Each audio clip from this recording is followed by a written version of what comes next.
تمام، ودقيقتين بس كده عما الناس تدخل.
طيب كده الشير ظاهر والصوت تمام ولا في مشكلة؟ تمام يا باشمهندس. تمام. طيب لحد ما باقي الناس ترجع تدخل تاني ممكن نركب كده سريعا على اللي احنا قلناه من بداية اليوم. ازاي السيرفر او الريكوست والريسبونس موديل، ازاي بنشتغل، ايه اللي بيحصل اول ما بنعمل ريكوست لحد ما بيرجع لنا الويب سايت عبارة عن ايه، ايه اللغات اللي لازم يبقى كل ويب سايت مبني عليها.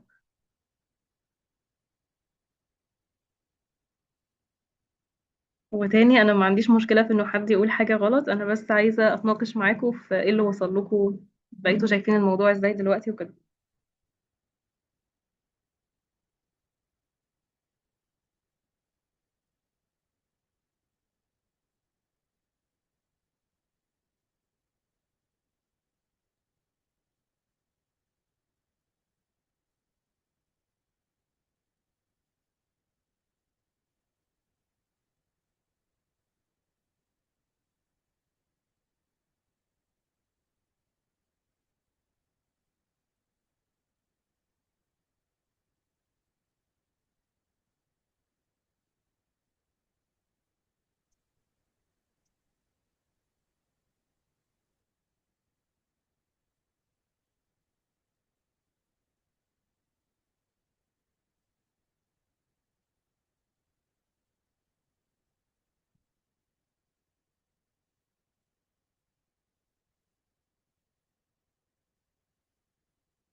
يا شباب الصوت تمام؟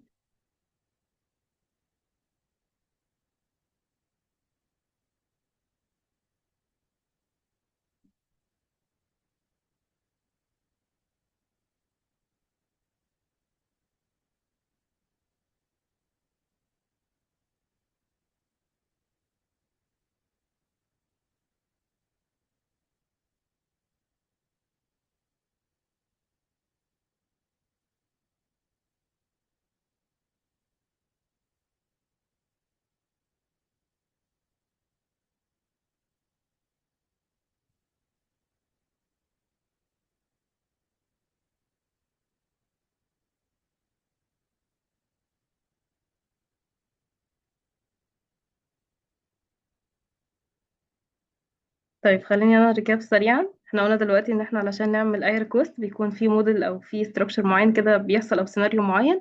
كلاينت بيعمل ريكوست، بنروح على حاجه اسمها دي ان اس. الدي ان اس الريسبوند بتاعه بيكون الاي بي. بروح بالاي بي على سيرفر، السيرفر بيرد عليا في البيج نفسها، لان انا خلاص بكون رحت المكان الويب سايت بالظبط، فبيكون الريسبونس بتاعي هي البيج نفسها. اتفقنا ان اي بيج بتكون مبنيه على الثلاث لغات دول علشان البراوزر يقدر يفهمها ويعرضها لليوزر او للكلاينت اللي عمل ريكوست. ايه هي اللغات اللي موجوده عندنا؟ ال HTML، ال CSS، الجافا سكريبت. ال HTML اتفقنا ان هي لغه مسؤوله عن الاستراكشر نفسه. ال CSS هي مسؤوله عن الستايل، السايز، الانيميشن، كل الحاجات اللي بقدر برضو اشوفها، او التغييرات اللي بتكون على الاليمنت نفسهم بعد ما بنيتهم بال HTML. الجافا سكريبت هي مسؤولة عن اللوجيك بارت، أو الجزء اللي بيبقى فيه اللوجيك، فيه الفاليديشن، الريكوست، الفاريبلز، أي حاجة بقى بتتعامل مع الداتا أو اللوجيك عموما، والايفنت listener والحاجات دي كلها بتبقى موجودة في الجافا سكريبت. فاحنا عندنا ال HTML وال CSS مسؤولين عن الفيجوال بارت، والجافا سكريبت مسؤولة عن اللوجيك بارت. البوت ستراب والتيل ويند دي فريم ورك مبنية على ال CSS. قلنا يعني ايه فريم ورك او يعني ايه لايبرري؟ هي حاجة بتسهل عليا ان انا استخدم لغة معينة او اتعامل مع اللغة دي. اكيد بيبقى في مزايا تانية، زي مثلا الفيرتشوال دوم اللي موجود في الرياكت، زي السنجل بيج ابلكيشن، انا اقدر اعمل سنجل بيج ابلكيشن. الامور بتبقى اسرع شوية، ببني الاليمنت بطريقة اسهل شوية. لكن at the end هي كده كده لازم ترجع ل HTML و CSS وجافا سكريبت، هي بس مجرد حاجات بتساعدني. الجافا سكريبت في لغة برضو بنسمع عنها كتير بتبقى التايب سكريبت، وهي لغة تايب شوية من الجافا سكريبت، لكن at the end برضو بتتحول للجافا سكريبت. الساس والاس سي اس اس برضو بيتحولوا للسي اس اس لان هما بري بروسيسور للسي اس اس. خلينا نروح بقى شوية ناحية الكود ونشوف اكزامبل كده بسيطة، احنا مش هندخل في الكود نفسه بشكل كبير قوي يعني.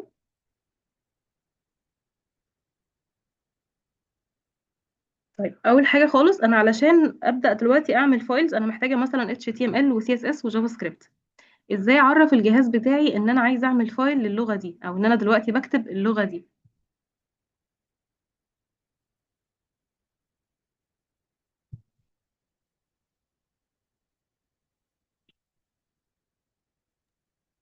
بنكتب كلمة index مثلا، وبعدها بيبقى فيه امتداد للغة، وبنكتب اسم اللغة دوت واسم اللغة.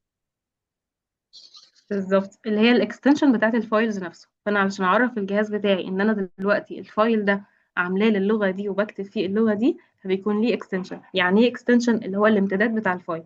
لو نلاحظ كده الفايلز دي عندنا اهو فايل HTML، فانا بعمل فايل بخلي الاكستنشن بتاعته اللي هي دوت كذا. ال HTML هتبقى دوت HTML، ال CSS دوت CSS، الجافا سكريبت دوت JS، وهكذا بقى. حتى لما بنعمل فايل تكست مثلا أو فايل وورد، بتلاقي ان كل فايل الاكستنشن بتاعته او الامتداد بتاعه مختلف عن الفايل التاني. احنا كده عملنا الفايلز نفسهم. لكن مثلا لو جيت ضغطت دلوقتي على فايل الاندكس ده مرتين، ايه اللي هيحصل؟ هو هيبقى فاهم ان ده ويب سايت، فهيفتح لي الويب سايت. طيب لا، انا محتاجه اكتب اللغه نفسها، انا محتاجه اغير على الكود اللي موجود. هغير على الكود الموجود ازاي؟ محتاجه اشوف بقى IDE او برنامج بيئة عمل كده تكون فاهمه ان انا دلوقتي بكتب كود، او البرنامج ده مخصص للكود. ابدا اكتب فيه الكود بتاعي وتست وانزل اللايف سيرفر وانزل الاكستنشن اللي هتساعدني وكل الحاجات دي. طيب هل الجهاز نفسه اقدر اكتب منه لغه كده، اقدر افتح فايل HTML ده واعدل عليه دلوقتي؟ لا، لازم انزل IDE اشتغل منها، برنامج معين اشتغل منه. زي ايه؟ اشهر حاجه الفيجوال ستوديو كود، ده اشهر برنامج هنشتغل منه واللي هنتعامل بيه خلال الكورس ان شاء الله. طيب جوه الفيجوال ستوديو كود انا هفتحه على نفس الفولدر اللي هو فيه الاكزامبل اللي معايا ده. عندنا فايل HTML فيه الاستراكشر اللي موجوده عندنا، وعندنا فايل CSS، وعندنا فايل جافا سكريبت. خلينا نشوف كده اكزامبل. هو الويب سايت اللي معانا من بدايه السيشن يعتبر هنا كده. الويب سايت ده احنا شايفين ان هو عباره عن ايه دلوقتي؟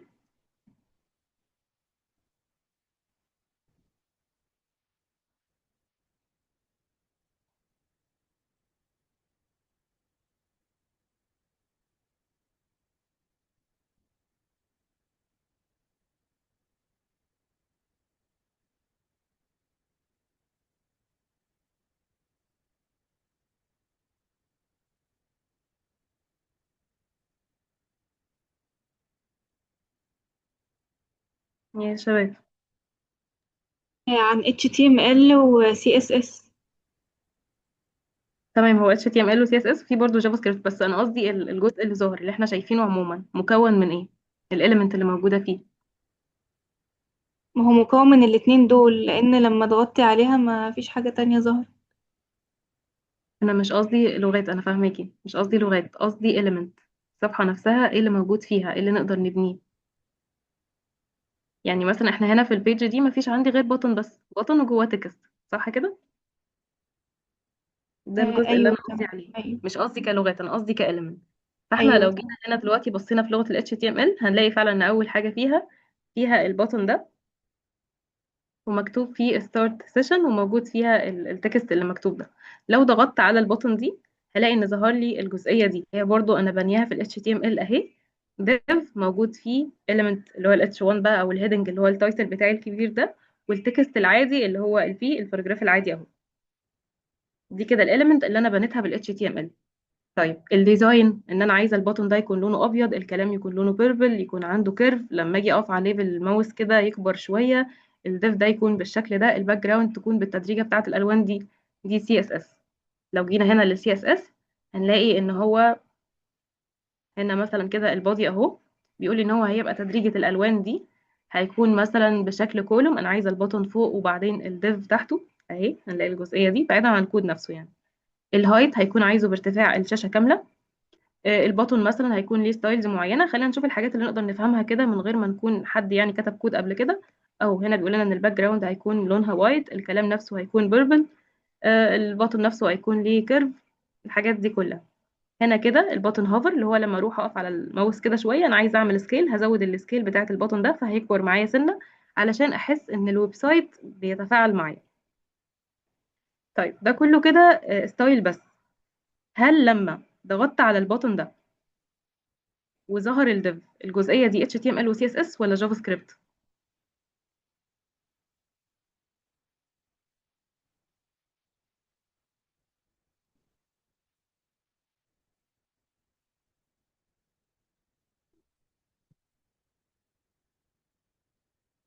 ده كده اكشن معين. يعني انا دلوقتي الويب سايت باي ديفولت كان الشكل ده HTML و CSS. جافا لما سكريبت. ضغطت هنا حصل تغيير في الويب سايت نفسه. يعني مثلا في الاول كانت الايكون بعد الكلمه، لما ضغطت الكلام اتغير خالص، بقت الايكون دي وبقى كلمه ويلكم، وبعدين ظهر ديف كامل فيه تكست معين. فدي كده جافا سكريبت، ده تغيير جذري حصل على الويب سايت. خلينا بقى نوقف كل اللغات دي ونشوف شكل الويب سايت من غير جافا سكريبت وسي اس اس. انا هوقف الجافا سكريبت اهو. فكده الويب سايت بتاعي بقى عباره عن HTML و CSS بس. بصوا كده، مهما ضغطت على البوتن، انا دلوقتي بضغط مهما ضغطت مفيش اي تغيير بيحصل. ليه؟ لان مفيش اي لوجيك، هو بس مجرد بوتن. كل اللي انا قلته في السي اس اس ايه؟ لما اقف على البوتن ده اهو، كانت الجزئيه دي قلنا بوتن هافر، لما اجي عند البوتن كده انا عايزه بس البوتن يكبر شويه. فده كده التغيير بتاع السي اس اس اللي السي اس اس تقدر تعمله. دي اقصى حاجه، ممكن يبقى في انيميشن، ممكن يبقى في حاجات تانية بسيطه خالص، لكن دايما هنبقى بندور حوالين نفس النقطه، هي مجرد شكل بس. طيب لو وقفت كمان السي اس اس هنبص نلاقي ان الويب سايت بتاعنا بقى عبارة عن الشكل ده بس، مفيش اي ستايل عن الاليمنت نفسهم بس. طيب مين اللي هيظهر مين اللي هيختفي؟ كل حاجة حجمها ايه، كل حاجة لونها ايه؟ مفيش، لان كل ده احنا بنقدر نكتبه بس بالسي اس اس. وانا الويب سايت دلوقتي بقى عبارة عن HTML بس، مجرد بطن مكتوب فيه كلام معين. عندي هنا الهيدنج وعندي البي دي، حتى الديف مش قادرين نشوفه. ليه؟ لان هو الديف يعتبر اليمنت انا ما حددتش ليه لون ولا سايز ولا اي حاجة. فكل الويب سايت دلوقتي بقى شكله بيزك جدا، هو بس عبارة عن البوتن ده والتكست ده بس. فلما نيجي تاني نفك الكومنت بتاع ال CSS ونخليها تشتغل هنلاقي ان كده بدأ يبقى فيه ستايل.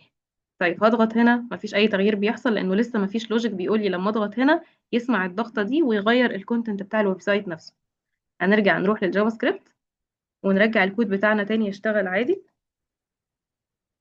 هنلاقي ان انا لما باجي هنا بضغط على البطن ده بقى بيحصل تغيير، دلوقتي التكست بيتغير والديف بتاعي اللي كان موجود بيظهر تاني اهو بالستايل اللي انا محدده ليه.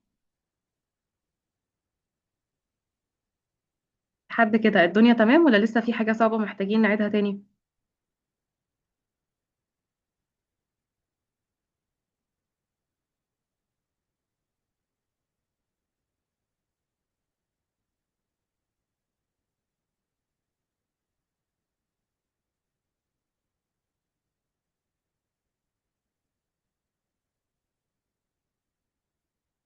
كله تمام؟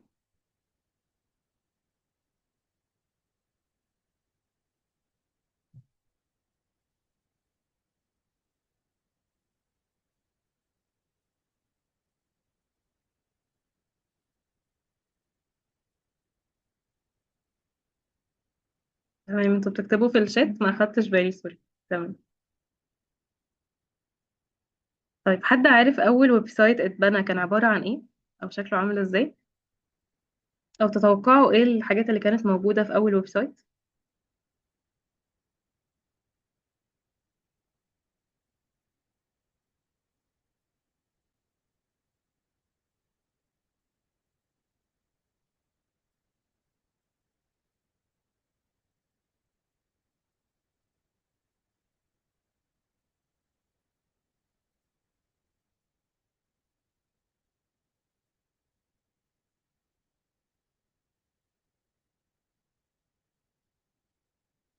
طيب، خلينا نعمل سيرش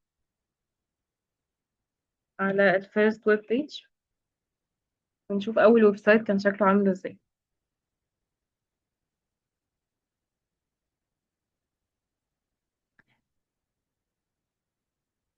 ده كده كان شكل اول ويب سايت، كان بس عبارة عن تكست. لو دخلنا شوية في تفاصيل التكست هنلاقي ان هو كان عبارة عن تكست عادي، عبارة عن تايتل، وعبارة عن اللينكات اللي هي باللون الازرق ده. ده كده كان اول ويب سايت. طيب دلوقتي ال HTML نقدر نعمل فيها ايه، او ايه الاليمنت اللي موجودة فيها؟ خلينا برضو نحاول نبص على الكونتنت كده اللي هيبقى معانا، ونحاول منه نفهم شوية تفاصيل من غير ما ندخل في الكود نفسه. خلينا نبدأ أول حاجة خالص بالجزء بتاع التكست. ال HTML هنقدر نعمل بيها كل التكست تاجز بقى، مش بس التايتل اللي هو هيبقى عندنا الهيدنج والبي العادية واللينكات. لا، أنا كمان هيكون عندي الليست. مثلا لو أنا حابة أعمل ليست زي كده، حابة التكست بتاعي يبقى مترقم، حابة التكست بتاعي يبقى بولت، حابة يبقى تايتل وكلام تاني ديسكريبشن ليه، دي كلها تبع الليست. فاحنا هيبقى عندنا الهيدنج اللي هي التايتل، هيبقى عندي منهم 6 ليفل، اللي هو أكبر ليفل اللي احنا جربناه في الويب سايت بتاعنا، اللي هو الويلكم ده اهو. ده كده كانت H1. في معايا من H1 لحد H6 اللي هي اصغر ليفل خالص، هي بس مسؤولة عن السايز. عندنا البي العادية اللي هي الباراجراف دي، في عندنا زيها فري مش بنستخدمها كتير. في عندنا الانكور تاج اللي هي اللينك الازرق ده. عندنا الليست زي ما اتفقنا كده بتبقى 3 تايبس عندنا، سواء بقى انا عايزاها اوردرد اللي هي مرقمة او مرتبة، هتبقى الاوردرد ليست. عندنا الان اوردرد اللي هي بتبقى عبارة عن باليت بس. عندنا الديسكريبشن ليست. طيب، عندنا السيمانتك تكست تاجز.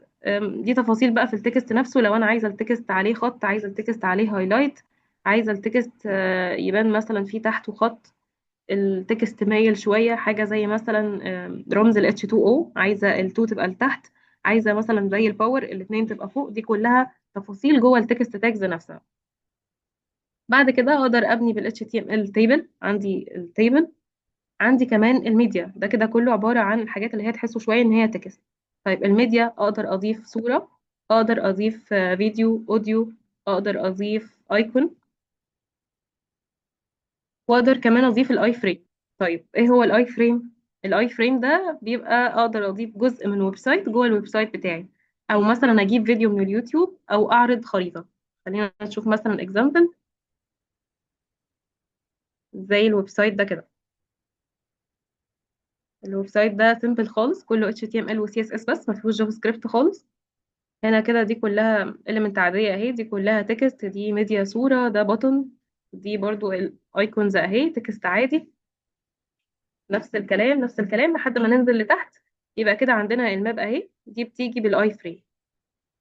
طيب ايه هي الجزئية دي؟ دي برضو حاجة بال HTML. احنا كده شفنا الحاجات اللي اقدر اظهرها لليوزر. اقدر اظهر له تكست، اقدر اظهر له ايمج، فيديو، اوديو، اظهر له تيبل. لكن انا بقى هيجي وقت هكون محتاجه منه داتا، زي مثلا ان هو يعمل لي لوجن، ان هو يبعت مثلا كومنت على حاجه معينه. فدي كلها انا محتاجه استقبل منه داتا، مش بس اظهر له. عشان استقبل منه فانا محتاجه اتعامل مع حاجه اسمها فورم. نرجع تاني للكونتنت بتاعنا، هنلاقي ان الفورم بقى فيها كذا شكل من الانبوت. ممكن اكون محتاجه منه تكست، ممكن اكون محتاجه منه يكتب مثلا كومنت او فيدباك فهسيب له تكست اريا. ممكن اكون عندي مجموعه من الاوبشن محتاجاه يختار واحده بس منهم. عندي مجموعه من الاوبشن محتاجاه يختار اكتر من حاجه. عندي سيلكت مثلا، عندي منيو عايزاه يختار منها. الباسورد، الايميل، الديت، التايم، دي كلها نوع من الانبوت اقدر استقبلها من اليوزر. دي كده تعتبر بس ال HTML. هي لغة بسيطة وتعلمها سهل جدا ومش بتاخد وقت كتير يعني في تعلمها.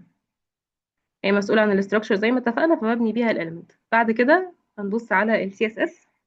ال CSS اول حاجه خالص السنتكس بتاعها، احنا ازاي بنقدر ننادي الاليمنت، ازاي بنكتب بقى السنتكس بتاعها. السنتكس اللي هي طريقه الكتابه، نكتب اسم البروبرتي زي ما شفنا الاكزامبل اللي كان معانا من شويه اهو. كنا بنكتب مثلا هنا، خلينا نشوف اكتر حاجه واضحه، مثلا اللي هي الباك جراوند. فانا بكتب اسم البروبرتي، الحاجه اللي انا عايزه اغيرها، كولون الفاليو بتاعتها. ده كده السنتكس بتاعنا في ال CSS. السنتكس بتاعنا برضو في ال HTML خلينا نبص عليه.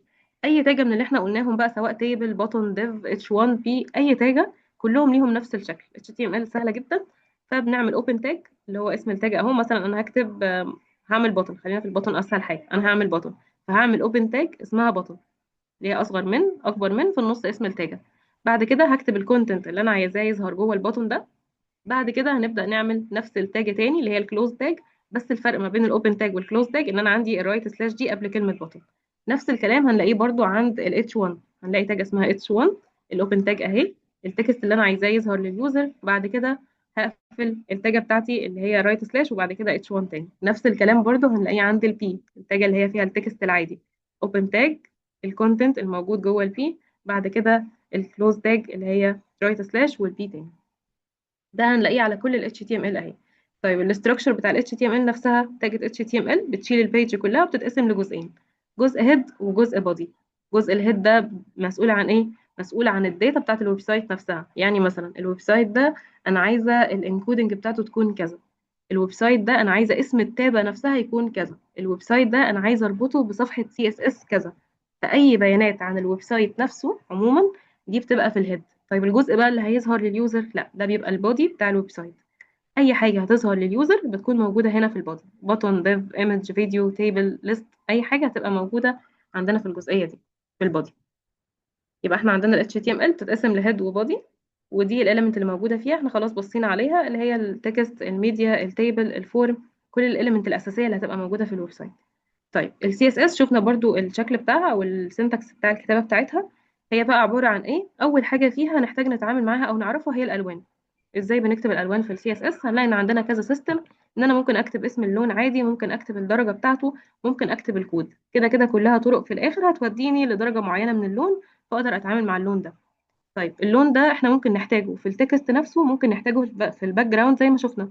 زي ما شفنا كده في الويب سايت ده انا ممكن اكون عايزه اغير لون الكلام، وممكن اكون عايزه اغير لون الباك جراوند. فدي كده الحاجات اللي دايما هنتعامل فيها بالالوان. بعد كده هنبدأ نبص على الوحدات اللي بنستخدمها في السي اس اس. يعني ايه الوحدات؟ يعني مثلا انا عايزه الديف ده يكون في نص الشاشه ومحتاجاه يكون بالسايز ده. طيب ايه الوحده اللي احنا بنستخدمها؟ هنلاقي بقى عندنا البكسل، عندنا النسبه المئويه، عندنا الفيو هايت، عندنا الفيو ويدث. ببدا اتعامل مع السي اس اس يونت اللي هي الوحدات اللي بستخدمها في السي اس اس عشان اقدر احدد انا عايزه الاليمنت ده قد ايه بالظبط. البكسل اللي هي بتبقى كل بوينت موجوده عندي في السكرين بتاعتي. عموما كل شاشه بيكون ليها البكسلز بتاعتها. يعني مثلا اللابتوب العادي بيكون 1024 بكسل، الموبايل اللارج بيكون 425 بكسل، التابلت بيكون 768. هي مش بتبقى ارقام محفوظه، لكن احنا طبعا نقدر نعرفها من الانسبكت، وكتر التكرار بيعلمها لنا، يعني بنبقى فاكرينها على طول ان شاء الله. بعد كده هحتاج اعرف كل element ايه السبيسز اللي بتبقى حواليه. مثلا انا عندي الاليمنت ده، نرجع تاني للبيج بتاعتنا، انا عندي البوتون ده في مسافه ما بينه وما بين الديف، وفي مسافه فيه هو من جوه. فانا محتاجه بقى اعرف ايه التقسيمه بتاعت كل element. هنلاقي ان كل element بيبقى ليه سبيس من جوه اللي هي البادنج، اللي هي بتبقى بعد الكونتنت على طول ما بين الاليمنت والحدود بتاعته، دي البادنج. طيب ما بين اليمنت والتاني دي بقى المارجن، انا عايزه اسيب سبيس ما بين الاليمنت ده والاليمنت ده، دي هتبقى المارجن. هنتعامل مع الباك جراوند ازاي؟ نخلي الباك جراوند تبقى عباره عن لون. زي مثلا الويب سايت ده، انا عندي السكشن ده او الجزء ده الباك جراوند بتاعته كلها لون درجه معينه مثلا من درجات الازرق. طيب عندي هنا السكشن ده الباك جراوند بتاعتي هي تدريج من الالوان، ده اوبشن تاني. في اوبشن تالت، خلينا برضو نشوف اكزامبل كده الويب سايت.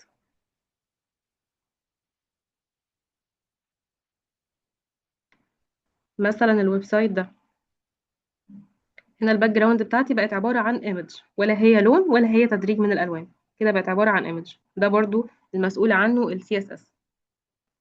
طيب بعد ما نخلص بقى الحاجات الاساسيه اللي هي الالوان والسبيسز والباك جراوند بتاعتي، محتاجه بقى اروح اشوف انا هقسم الويب سايت بتاعي ازاي، هخلي شكله ازاي. مثلا انا محتاجه الهيدر ده يكون فوق، محتاجة السكشن ده يبقى بعده، محتاجة الأربعة كارد دول يبقوا جنب بعض، محتاجة الكارد دول التايتل يبقى فوق والتكست تحته، والتلاتة كارد دول جنب بعض. فأنا هحتاج حاجات تكون موجودة في النص، حاجات موجودة في البداية، حاجات جنب بعض، حاجات مترتبة كولوم تحت بعض، وحاجات مترتبة رو جنب بعض. دي بقى هبدأ ألاقي جوه ال CSS عندي سيستمز بتعامل بيها. اشهر تو سيستم الفليكس بوكس والجريد، وهما دول اللي موجودين بنستخدمهم دلوقتي. الفلوت بقت قديمه جدا وما بقيناش بنستخدمها. ايه هي الفليكس وايه هي الجريد؟ دي زي سيستم كده بتساعدني بس انظم الاليمنت بتاعتي. لو انا محتاجاهم كلهم في نفس الاتجاه، محتاجاهم كلهم جنب بعض او كلهم تحت بعض، هتعامل مع الفليكس.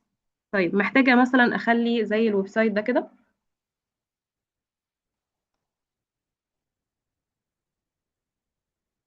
محتاجة أعمل شكل معقد زي الويب سايت ده. عايزة مثلا الهيدر يكون فوق، السايد بار دي تكون موجودة على الجنب، عايزة إيليمنت تاني زي الفوتر يكون موجود تحت، الكونتنت يكون موجود في النص، ولما أعمل سكرول يعمل لي سكرول عليه كده. دلوقتي كده أنا بتعامل بسيستم تاني اسمه الجريد. يبقى هنلاحظ دلوقتي إن إحنا عندنا تو سيستم، الفليكس والجريد، كل حد ليه الوقت المناسب اللي استخدمه فيه. الفليكس هستخدمها لو أنا عايزاهم كلهم في نفس الاتجاه، لكن الجريد هستخدمها لو أنا عايزة يبقى عندي أكتر من اتجاه، زي مثلا الإكزامبل ده كده. انا عندي هيدر فوق، عندي سايد بار على الجنب، عندي كونتنت هنا، عندي كونتنت وكونتنت تاني اللي هو ال2 وال3 موجودين جنب بعض، والفوتر موجوده تحت. فكده انا دلوقتي احتاجت اقسمهم في اكتر من اتجاه. لكن لو اتعاملت مع الفليكس هنلاقي ان الفليكس بتقول لي ان انا لازم ارتب الاليمنت كلهم في اتجاه واحد بس، يا اما رو يا اما كولوم. زي كده مثلا عندي ثلاثة إيليمنت اهم، يا اما اخليهم جنب بعض يا اما اخليهم جنب بعض. هبدأ بقى اوزعهم، عايزاهم في النص، عايزاهم هنا، عايزاهم مثلا في البداية، عايزة اسيب ما بينهم سبيس، عايزاهم كلهم جنب بعض. دي كلها بتعامل بيها بالفليكس عادي. بعد ما نخلص الجزئية دي هنلاقي عندنا البوزيشن والسودو كلاس والسودو إيليمنت. السودو كلاس والسودو إيليمنت دي الحاجات الوهمية، اللي هو مثلا انا في العادي كده لو بصيت مثلا على شكل القلم ده اللي فوق هنا، هنلاقي ان هو لوحده كده شكله عادي، قلم لونه اسود ومكتوب مثلا تحته 7.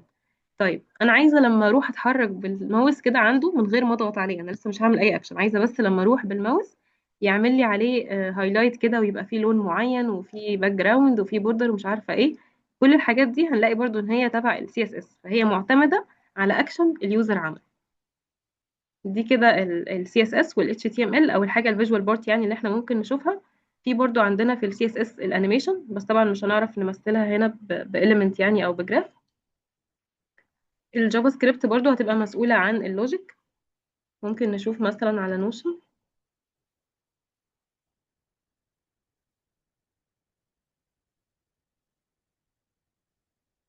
هنلاقي اختصار بقى كل اللي احنا قلناه من شوية وشفناه كديزاين كده، HTML و CSS هنلاقيهم هنا.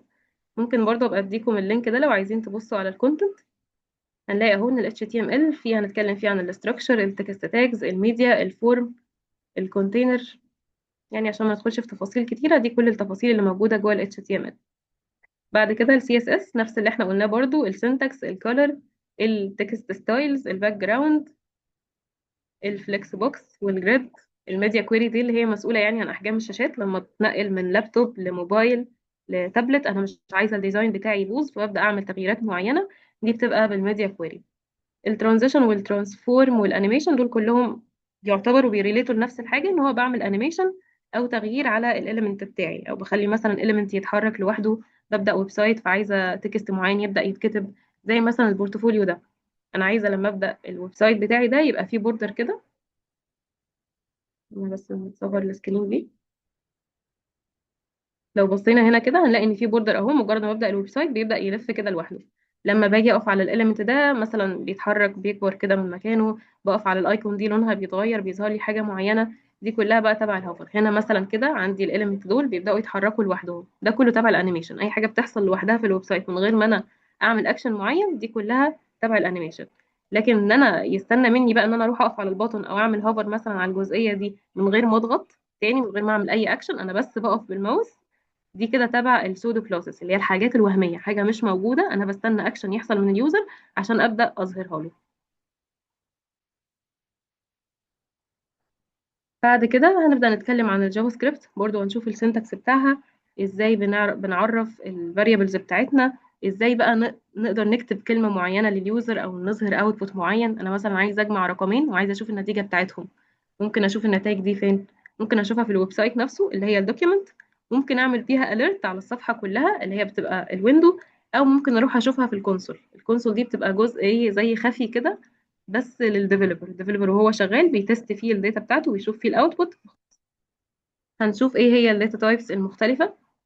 عايزين برضو نتفق ان الجافا سكريبت ما فيهاش تايبس، يعني انا ما اقدرش اقول خلي لي الفاريبل اللي اسمه تكست، اللي اسمه اكس سوري، يشيل تكست بس او يشيل نمبر بس. لا، انا ما اقدرش اعمل ده. الجافا سكريبت بتتعامل ازاي؟ انا بعرف فاريبل وبشيل فيه داتا، هي من نفسها بقى عندها داتا تايبس بتفهمها. بتفهم هي السترنج من نفسها، بتفهم النمبر، بتفهم الاوبجكت، بتشوف برضو الانديفايند والنال والحاجات التانية كلها بتشوفها كاوبجكت. هنشوف كل ده واحنا بنتكلم في اللغة نفسها يعني والتفاصيل بتاعتها. لكن تاني، وانا بعرف فاريبل في الجافا سكريبت ما اقدرش احدد نوعه وانا لسه بعرفه. لا، هي الجافا سكريبت بتفهم التايب ده بعد ما بكتبه. يعني مثلا انا ما اقدرش وانا بعرف رقم زي مثلا سي بلس بلس او الجافا، ما اقدرش اقول ان 5.5 دي رقم فلوت مثلا. لا، انا بعرف لها 5.5 وهي من نفسها بتعرف ان هو نمبر. طيب لو عرفت لها 5 بس برضه هتحسبها ان هي نمبر. ليه؟ لان هي ما عندهاش تايبس كتيره، هي بس تايب عام كده. كتبت لها حاجه جوه دبل كوتيشن بتفهم ان هي تكست. كتبت لها رقم لوحده ايا كان بقى فيه كسر او رقم صحيح، هي بتفترض ان هو نمبر. حاجه ما فيهاش فاليو بتعرف ان هي undefined، ان هي مش قادره تحدد التايب بتاعها. اوبجكت مثلا او array بتشوف ان دول تبع الاوبجكت عادي. بعد كده هنشوف بقى الميثودز او التفاصيل نفسها اللي تبع الداتا تايبس. بعد الجزئيه دي هنبدا نتكلم عن اللوجيك نفسه اللي موجود في الجافا سكريبت. ايه اللوجيك اللي موجود في الجافا سكريبت وفي اي لغه برمجه؟ اللوبس مثلا. عايز تشوف ازاي بعمل لوب، عندنا الفور وعندنا الوايل والدو وايل. عندنا الكنترول فلو اللي هي بتحدد البرنامج بتاعي، او جزء بقى اللوجيك اللي بيخليني مثلا اسال سؤال: هل الشخص ده مثلا عمره اكتر من 20 سنه فاسمح له يعمل حاجه معينه؟ هل اليوزر ده متسجل عندي في السيستم فخليه يدخل على طول على الويب سايت، ولا مش متسجل اخليه يروح الاول يسجل؟ فالكنترول فلو هي الجزء من اللوجيك برضو بتاع الجافا سكريبت، بتخليني اسال اسئله على اساسها بخلي البرنامج بتاعي او الويب سايت بتاعي يتحرك في اتجاه معين. مثلا لو اليوزر ده قال لي ان هو ميل، فانا هوجهه مثلا لصفحه الميلز. لو هو قال لي ان اليوزر ده كان الريسبونس بتاعته ان هو فيميل، فانا هوديه لصفحه الفيميلز. فببدا الاف والسويتش الاثنين دول بستخدمهم لنفس الحاجه يعني. الاف طبعا احنا عارفين، الناس اللي شافت لغات برمجه قبل كده، الاف بتكون الرينج بتاعها اوسع شويه، اقدر استخدم رينج من الارقام، اضيف كذا كونديشن. لكن السويتش بيبقى ليها فاليو واحده بس. انا بقول لو هو ميل هيعمل كذا، لو هو في ميل هيعمل كذا. ما اقدرش اقول بقى في السويتش لو هو مثلا من 20 سنه ل 60 سنه يبقى كذا. لا، دي بروح استخدم بقى الاف بقول لها مثلا لو اليوزر عمره من 0 ل 12 يبقى ده مثلا تشايلد، ده كده طفل. طيب لو هو عمره من 12 ل 20 مثلا او 17 كده هو تينيجر، فاقدر اوجهه لمكان معين. دي كده بستخدم فيها الاف اكتر. بعد كده هنبدا نشوف الفانكشن، عشان لو عندي جزء من اللوجيك مش عايزاه يتنفذ لوحده، انا عايزاه يتنفذ وقت حاجه معينه، ببدا استخدم الفانكشن. في الجافا سكريبت الفانكشن بيبقى ليها كذا تايب، ولما بنوصل للفانكشن يعتبر بيبقى خلاص يعني خلصنا الجزء الاساسي من اللوجيك. بعد كده بنبدا نتعلم ايه؟ نتعلم بقى الحاجات الادفانسد، الاري ميثودز، الحاجات اللي هي مبنيه على الفانكشن وعلى اللوبس. بعدين بنبدأ نشوف جزء الدوم. اتفقنا من شوية ان الدوم ده هو الجزء اللي عندي في الجافا سكريبت بيتعامل مع الدوكيمنت نفسها. خلصنا الجزئية دي بنبقى خلاص خلصنا كل البيزكس. اي ويب سايت شفناه نقدر نعمله. بنبدأ بقى نتعلم ازاي اربط الويب سايت بتاعي بداتا حقيقية. انا عندي سيرفر عليه منتجات، عايزة اجيب المنتجات دي واعرضها في الويب سايت بتاعي. ببقى خلاص اتعلمت ازاي اعرف فاريبل، ازاي اخزن المنتجات، ازاي ابني شكل الكارد، ازاي اعمل الستايل بتاعها، ازاي لما اليوزر يضغط هنا اعرض له المنتجات المعينة. فخلاص بيبقى عندي كل البيزكس، اقدر بس اكونكت باي طريقة بقى. هنتعامل بالفيتش او بالاجاكس، دول طريقتين اقدر اطلب بيهم داتا. فبتعامل بالطريقتين دول حسب الطريقه اللي احنا محتاجينها مثلا او اللي الشركه طالباها مننا ان احنا نشتغل بيها. في الغالب بيبقى فيتش، ولكن الاجاكس برضو انا بشوفها مطلوبه في شركات كتيره، فهي موجوده معانا في الكونتنت عادي يعني. بنشوف بقى ازاي هنطلب الداتا دي او ازاي هنطلب البيانات بتاعتنا وازاي بنعمل الريكوست وبنبني الويب سايت بتاعنا عادي خالص. خلصنا البيزكس واتدربنا عليها كويس وعملنا المشاريع بتاعتنا، تقريبا بيبقوا 11 12 بروجكت. بنبدأ بعد كده بقى زي ما اتفقنا، احنا اهم حاجة نتعلم دول. طالما احنا كويسين في دول كل ده يبقى سهل بالنسبة لنا. البوت ستراب مش بتاخد ساعتين ثلاثة في تعلمها، سهلة جدا جدا، كلها عبارة عن كلاسز مبنية على السي اس اس. فانا بدل مثلا ما كنت بكتب 5 سطور عشان اعمل ستايل معين، لا، هكتب كلمة واحدة في البوت ستراب هتعمل لي نفس الستايل بالظبط. طبعا الاثنين بيساعدوا بعض، مفيش ويب سايت كله تماما بوت ستراب ومفيش لو احنا هنستخدم البوت ستراب مش هيبقى الويب سايت كله سي اس اس، اكيد الاثنين هيساعدوا بعض، ولكن السي اس اس بتقل كتير جدا. فانا لو كنت في العادي هكتب مثلا 1500 سطر، انا ببص في الاخر الاقيهم مثلا 100 سطر 200 سطر، بتبقى حاجات بسيطه جدا. بعد كده خلصنا البوت ستراب او التيل ويند حسب الفريم ورك اللي احنا هنتعلمها. هنبدا بقى نشوف ايه هي النود جي اس. مش هنتعلم باك، ولكن ضروري نبقى فاهمين مين هي النود جي اس. احنا اصلا قلنا من شويه ان النود جي اس هي بيئه عمل بنزلها على الجهاز بتاعي عشان يخلي الجافا سكريبت تشتغل هنا على الويب، على الجهاز نفسه، من غير ما اطلع على الويب سايت، من غير ما اربطها ب HTML وافتح بيها فرونت اند. لا، انا بنزل نود جي اس على الجهاز نفسه. طيب ليه بنزلها على الجهاز نفسه؟ عشان اقدر اتعلم رياكت. انا عشان اتعلم رياكت دي مبنيه على جافا سكريبت. طب الجهاز بتاعي هيفهمها ازاي؟ انا مش هفتحها على الفرونت اند، لا ده انا محتاجه اتعلمها، محتاجه اكتبها واشوف اوتبوت ليها. انا محتاجه انزل النود جي اس على الجهاز بتاعي عشان اقدر ابدا اكتب رياكت. طيب هنبدا نتعلم النود جي اس، ممكن سيشن او اقل كمان من سيشن هنفهم بس النود جي اس بتشتغل ازاي وايه علاقتها بالجافا سكريبت. هي اصلا جافا سكريبت، يعني انا طالما اتعلمت جافا سكريبت كويس جدا وفهمت الادفانسد ميثودز وفهمت السynchronous والاسynchronous والجزئيه بتاعه البروميسز وكل الحاجات اللي موجوده معانا في الفرونت عادي دي، انا لما اجي ابص على الجافا النود جي اس سوري، هلاقي ان انا قطعت اكتر من 90% مثلا. خلاص هو كل الباقي بقى ان انا اتعلم الموديولز، وامتى بستخدم الموديول ده وامتى بستخدم الموديول ده، اللي هي برضو بتبقى مبنيه على الجافا سكريبت نفسها. فاحنا طالما ذاكرنا الجافا سكريبت كويس، احنا كده خلاص قطعنا شوط فرونت، وكمان شوط كبير جدا من الباك لو احنا هنكمل نود جي اس. بعد كده بنبدأ نتكلم عن الرياكت وبنشوف بقى التفاصيل بتاعتها. هنلاقي ان الرياكت بكتب فيها حاجة اسمها جي اس اكس. يعني ايه جي اس اكس؟ هي زي لغة كده، هي مش لغة تماما منفصلة، لكن هي زي لغة. بحس ان شكلها قريب للاتنين، هي شكلها HTML وفي نفس الوقت فيها جافا سكريبت في نفس الوقت. فدي كده الرياكت. مميزاتها ان هي بتساعدني ابني كومبوننت. مثلا انا عندي القطعة دي، هنلاحظ ان هي الحتة دي كده اللي هي الايكون، ولما بضغط عليها بيفتح لي ليست، وكلمة HTML واللاين اللي بعدها هي نفسها القطعة دي متكررة عند ال CSS والجافا سكريبت والبوت ستراب والانترو والرياكت. فالرياكت هتسهل عليا، بدل ما ابنيها مثلا 5 6 مرات بال HTML وال CSS والجافا سكريبت، هتقولي لا ابنيها مرة واحدة وامسكيها كرريها، انا هكررها لك، غيري لي بس الكونتنت. فهي بتوفر عليا جزئية الكومبوننت. عندها حاجة اسمها الكومبوننت، او لو احنا مثلا هنمثلها دلوقتي او نقول قطعة، كل ما الاقي حاجة متكررة بالنسبة للرياكت دي هتبقى قطعة. زي مثلا الكارد دي، بالنسبة للرياكت دي كده كومبوننت، دي كده قطعة لوحدها، كارد لوحدها، فيها صورة، فيها تايتل، فيها تكست، فيها بطل. هي هتساعدني بقى ان انا ابنيها مره واحده. طيب فيها ايه تاني؟ فيها السنجل بيج. انا مثلا عندي كل الصفحات دي او كل السكاشن دي هم تحت بعضهم. طيب لو جيت هنا ضغطت مثلا على الاباوت، هي هتروح على الاباوت على طول وهتجيب لي الكونتنت بتاعي من غير ما تعمل ريفرش وتعمل لي ريكوست من اول وجديد. لا، هي غيرت البيج على طول. عشان نعمل ده في الجافا سكريبت كنا هنلاقي ان احنا بنلف لفه طويله جدا، بنخفي سيكشن، وبعدين لما اضغط هنا عايز اخفي باقي السكاشن واظهر سيكشن معين. نفس الكلام لو ضغطت على الريسيبيز هتوديني على صفحه الريسيبيز اهي اللي هي الوصفات بتاعتنا. نفس الكلام لو رحت للكونتاكت هترجعني للسيكشن بتاع الكونتاكت ده كده. هنا كده جزء الريسيبيز هو شغال عادي في لوجيك، فانا لو جيت هنا عملت سيرش مثلا على بيتزا او اي حاجه، هنلاقي ان هي شغاله اهي مفيش مشكله، وبتعمل لي ريكوست فعلا وبيرجع معايا ريسبونس. فده يعتبر ويب سايت فيه الجافا سكريبت وال HTML وال CSS والجافا سكريبت، لكن طبعا هو مبني بنكست تقريبا. دي مش رياكت. ممكن نشوف اكزامبل هنا كده لرياكت.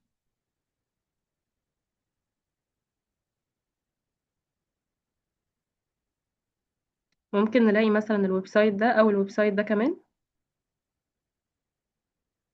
دول مبنيين برياكت. وبالمناسبة برضو دول فرونت بس، يعني كل دي اكزامبلز بنتدرب عليها في الفرونت بس. دي كلها مجرد حاجات فرونت بس اهو، اليمنت موجودين رتبتهم جنب بعض، عملت مثلا هوفر معين مش عارفة ايه، كلها ستايلز بسيطة جدا جدا HTML و CSS بس، محتاجتش فيه اي جافا سكريبت خالص. احتاج الجافا سكريبت امتى؟ لما اكون بعمل لوجيك زي كده، بعمل سيرش بيرجع معايا حاجة، بضغط على اليمنت بيوديني في مكان، وهكذا. بس ده كده نظرة عامة يعني على التراك واللغات اللي احنا محتاجينها، وايه الفرق ما بين كل لغة والتانية، وايه اللي ممكن كل لغة تعمله. في حد محتاج يسأل عن حاجة طيب قبل ما نكمل؟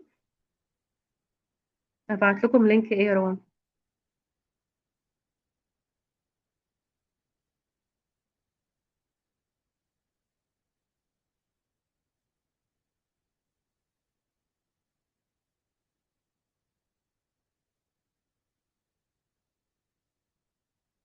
اللي هو لينك نوشن يعني قصدك؟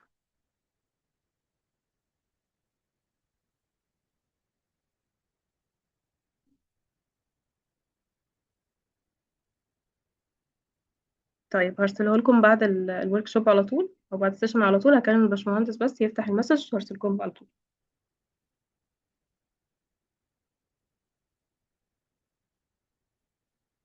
طيب غير جزئية اللينك، كل اللي احنا قلناه بالنسبة لكم تمام، ولا في حد محتاج يسأل عن حاجة تاني؟ شكرا لله.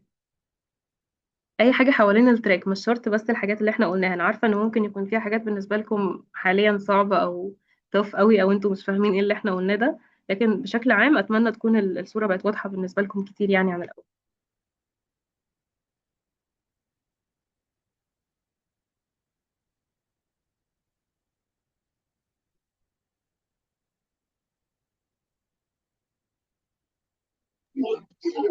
لو سمحتي يا باشمهندسة، اتفضلي. انا بس سؤالي مش بيتكلم على التراك او كده، انا بتكلم عن سوق العمل. دلوقتي يعني منتشر حاجات كتير قوي ان الاي اي هيستبدل بقى الفرونت اند، وان الفرونت اند بقى متوفر جدا في السوق وفي ناس كتيره وحاجات كده يعني خزعبليه، فتحس ان انت دخلتي الفرونت اند ماشي، التراك كويس وكل حاجه، بس اللي هو في ناس تانية كتير، فانت المنافسه هتبقى صعبه. فالموضوع ده اصلا صح ولا غلط؟ وان يعني لو جيتي برضو بصيتي على اي مجال فانت هتلاقيه برضو متشبع. ف يعني ازاي تسدي ودنك بقى عن الكلام ده؟ بالظبط، حلو قوي، دي كانت البوينت الجاية بتاعتنا. طيب خلينا نسألكم الأول، هو ال AI دلوقتي في حاجة ما يقدرش يعملها؟ يعني احنا لو شفنا دلوقتي، خلينا بس حتى في الويب لوحده، لو أنا شفت أي ويب سايت وبدأت أكتبه كده بالتفصيل لأي AI تول، تقدر تعمله ولا لأ؟ انتوا ايه رأيكم في الموضوع ده؟ دي مش حاجة تكنيكال بقى، دي حاجة عامة يعني في الحياة، أعتقد كلكم عديتوا عليها. أكيد تقدر، بالظبط. أي AI تول هنستخدمها دلوقتي ممكن يبقى فيها أخطاء طفيفة. طيب بما إنه هي خلاص ال AI تول دلوقتي تقدر تعمل الويب سايتس اللي احنا شايفينها، هل هي بقى ممكن تلغينا تماما وتشتغل هي مكاننا؟ او حاسه ان هو مش هتقدر تلغينا، عشان يعني برضو مش كل الناس بتعرف تستخدم الاي اي، او يعني حتى برضو لو طلع ايرور في الويب سايت او كده، فلو حد مش فاهم التراك كويس فهو مش هيعرف فين الايرور، ومش فاهماني يعني برضو مش عارف يطلع الايرور ورا الاي اي. بالظبط، حلو قوي. يبقى هو فعلا خلاص هي دي كده الإجابة. يبقى احنا الويب ال AI tool، أو هي تقدر تعمل كل حاجة، تقدر تعمل كل حاجة، شاطرة جدا، بتتطور بسرعة رهيبة كل يوم. بس هي هتستبدل جزء منا، مش هتستبدلنا كلنا. ليه هتستبدل جزء منا؟ ومين الجزء اللي هتستبدله؟ هتستبدل الناس اللي ثابته مكانها. انا اتعلمت HTML و CSS و جافا سكريبت، وشايف ان انا كده خلاص شكرا، انا عملت اللي عليا، ولو ما لقيتش شغل بكره فانا هقعد بقى اكتئب، وهي كل حاجه بتتعمل لوحدها وانا مش محتاجه اتعلم التراك ده. هروح اتعلم مثلا باك اند، اروح اتعلم داتابيز، اروح اتعلم اي حاجه، هلاقي برضو ان الاي اي بتعملها. لو انا شخص بيتعلم البيزكس وبيقف عند هنا، خلاص انا يعني مش هينفع. هي الاي اي سهل عليه حاجات كتيره جدا. انا الشغل اللي كنت بعمله في شهر ممكن اخلصه في يومين ثلاثه. ممكن الجزئيه اللي كنت هقعد فيها ال8 ساعات بتوع اليوم كلهم، لا انا ممكن اكتب كده كوماند او برومبت واضح ومرتب للاي اي، هيعمل لي اللي انا عايزاه في اقل من دقيقه. فاحنا محتاجين نكون بنتعلم كويس قوي ان احنا نكتب البرومبت، محتاجين نفهم التراك كويس قوي. لان كمان في حاجه مهمه، انا دلوقتي لو هفتح شركه ومحتاجه مثلا 5 فرونت اند ديفلوبر، هل انا لما هقبلك بازاي بتعرف تكتب للاي اي؟ هل انا هتبقى الانترفيو بتاعتي كلها افتح لي شات جي بي تي، او افتح لي جيميناي، او افتح لي اي كلود مثلا او اي حاجه واعمل لي الويب سايت او التاسك كذا؟ لا، انا هتناقش معاك انت الاول كشخص، هشوف المايند سيت بتاعتك، انت بتعرف تفكر ازاي، انت شايف الفرونت ده ازاي، شايف ايه مسؤولياتك، طب بتعرف تحلي لي المشكله دي ازاي، بتعملي الاستراكشر ازاي.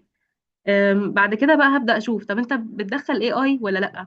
ما هو انت برضو بالنسبه لي لو شخص ما بتستخدمش الاي اي، فانت هتعطل لي الدنيا. انا التاسك اللي هديها لزميلك اللي بيستخدم الاي اي هيخلصها لي في يومين، لكن انت هتقعد لي فيها اسبوعين. فاكيد هختار الشخص اللي بيعرف يتعامل مع الاي اي كمان. فاحنا محتاجين نكون بنعرف نتعامل مع الاي اي، مذاكرين كويس تراكنا. مفيش مشكله لو بصينا على الحاجات اللي حوالينا، يعني انا فرونت، مفيش مشكله خالص لو بصيت شويه على الباك ماشي ازاي، بيعمل ايه، بصيت على ماتيريال، قرات دوكيومنتيشن، مفيش اي مشكله خالص، هي هتفيدني مش هتضرني، مفيش علم بيضر صاحبه. انا فرونت، مفيش اي مشكله خالص لو رحت شفت الفيجما بتشتغل ازاي، ازاي بيعملوا الديزاين، ايه الاساسيات بتاعه الديزاين، ان كيس ان انا رحت اشتغلت في شركه ما فيهاش يو اي يو اكس. فمفيش اي مشكله ان انا اكون اوير بالحاجات اللي بتحصل حواليا، اعرف بس حتى ازاي لو انا ما عنديش حتى فيجما، او ما عنديش ال- ال- المهاره بتاعت ان انا اديزاين الويب سايت، اعرف اقول للاي اي انا عايز ايه. انا عايز هيدر، كلمه هيدر دي لوحدها لازم ابقى فاهم فرونت وفاهم ان الجزء اللي فوق ده اسمه هيدر. عايز فوتر، الجزء اللي تحت ده اسمه فوتر. لا الفورم دي شكلها مش عاجبني، انا عايز يكون ليها كيرف شويه، على الاقل اكون عارف المصطلحات العامه اللي الناس اللي في المجال ده عارفينها فاقدر اكتبها. انا دلوقتي لو انا مش باك، اقدر عادي اكلم الاي اي واقول له طيب انا عايزه مثلا اعمل فاليديشن ان اليوزر ما يعملش كده، لا خلي بالك قبل ما تودي اليوزر على البيج دي ما تخليهوش يشوفها الا لو كان كذا. فانا اقدر اوصف له انا عايزه ايه، ولو في غلطه اقول له لا انت عندك غلطه في المكان الفلاني، فاقدر احدد له كمان الغلطه فين، واقدر اتناقش بقى واشوف ايه الغلط.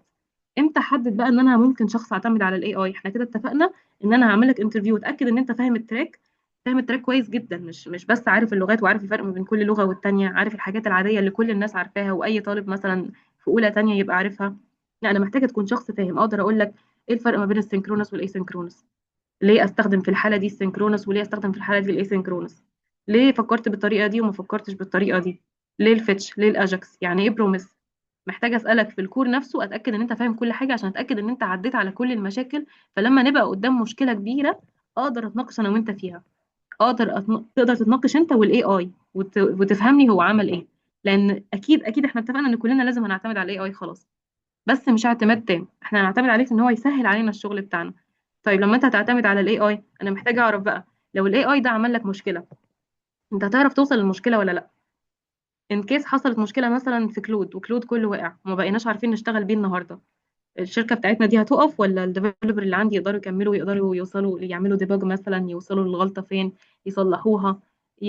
يعملوا كونكت على داتابيز، يظبطوا السيرفرات، مش عارفه ايه، ايا كانت بقى المشكله اللي عندي. هل انت اصلا فاهم ان في مشكله؟ طب لو انت قعدت اتناقشت مع الاي اي وفي جزئيه معينه بالنسبه لك جديده، دي عادي بتعدي علينا كلنا، انا عادي لحد النهارده في جزئيه انا شفتها منبهره هو عملها ازاي بالسرعه دي وبالكود القليل ده.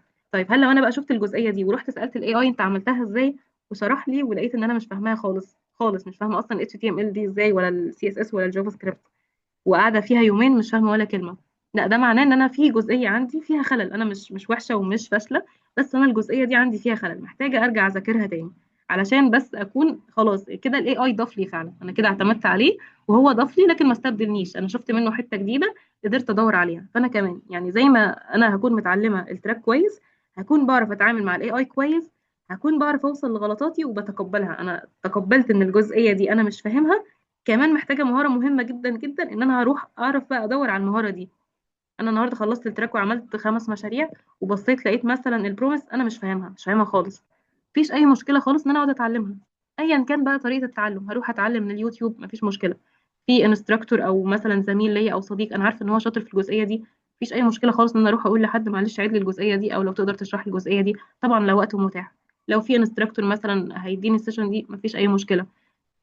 يعني يا حبذا لو نعرف نقرأ الدوكيومنتيشن، لذيذ جدا جدا لو نعرف نوصل للدوكيومنتيشن، هي بتبقى أصعب حاجة بصراحة ومش بنوصل لها بسهولة، وبالنسبة لطلبة الجامعة بتبقى عقدة حياتهم هي والماتيريال، لكن هي ألذ حاجة لما تتخرجوا، يعني لو انتوا اتدربتوا على المهارة دي من دلوقتي لما تتخرجوا انتوا وفرتوا على نفسكم كتير قوي.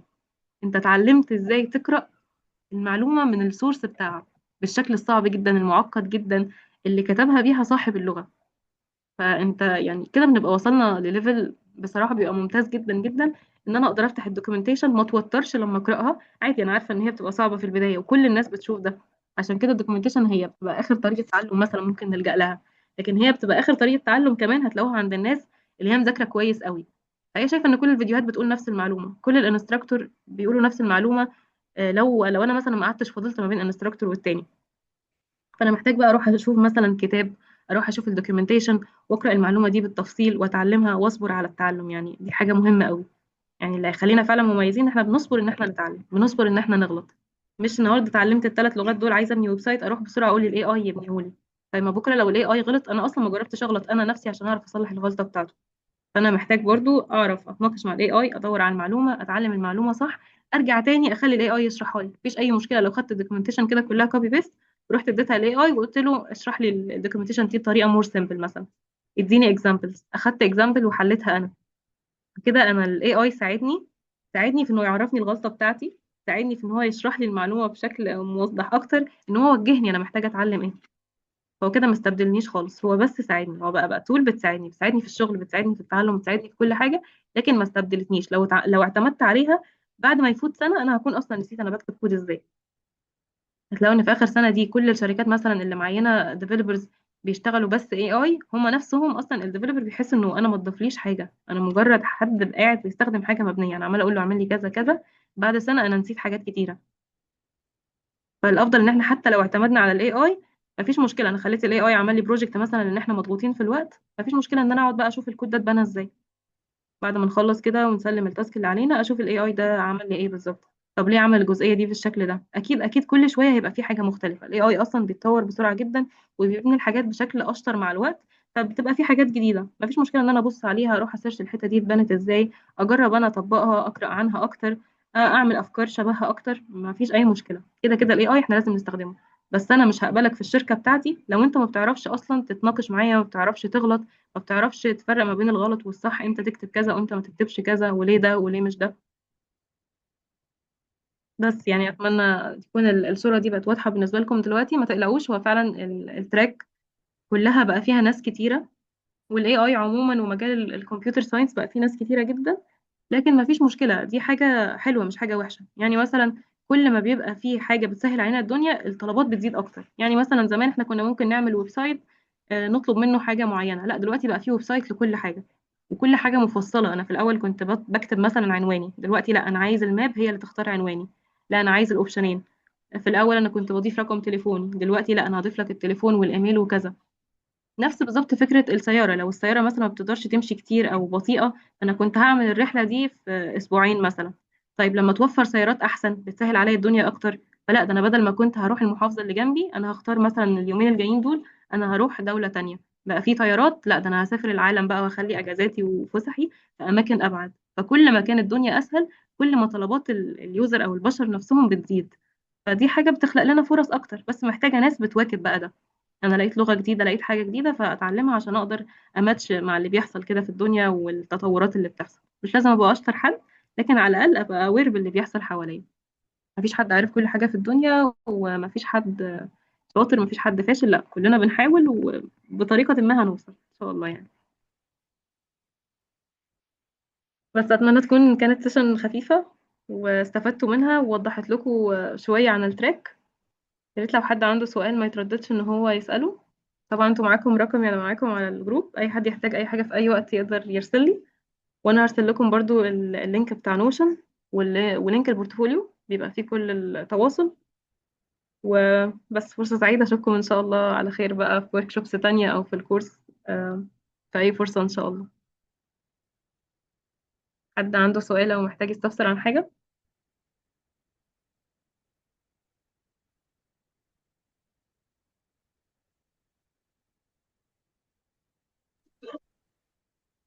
شرف ليا يا روان، شكرا. نورتونا يا شباب، اتمنى اسمع منكم كل خير ان شاء الله.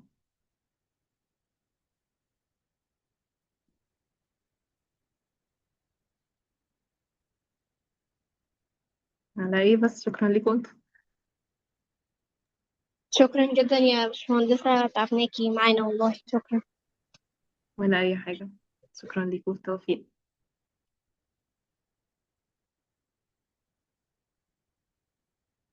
طيب انا كده هستوب الريكورد، لو مفيش حد عنده اسئلة.